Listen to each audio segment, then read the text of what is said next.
Nag-umpisa lang, di ba, nung kasagsagan. After that, wala na. Siguro nga kasi, di ba ganyan naman mga Pilipino, kung may problema, let's meet and talk.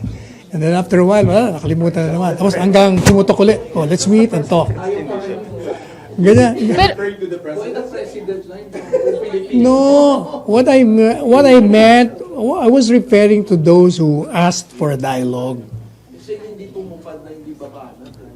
Naalin? Okay, Pia? Yes, President Duterte also said na tatapusin niya na yung mga banet niya sa simbahan. Kasi binanata siya sa, di ba may nag-wish sa kanya na mamatay ka na sana? Meron. Ano? Di ba may wish, death wish? Hindi naman ako tataka kung may death wish. Laban Sir, si Senate President Tito Soto said that he's willing to mediate between President Duterte and the church leaders. Willing ba din si President Duterte na buhayin ulit yung Si dialogue? Presidente naman, okay lahat siya. Si Presidente, alam niyo, si Presidente, anything that is beneficial to the nation, palagi siyang gusto. Okay sa kanya lahat yan. Napakadaling kausap si Presidente. He's willing to revive the talks.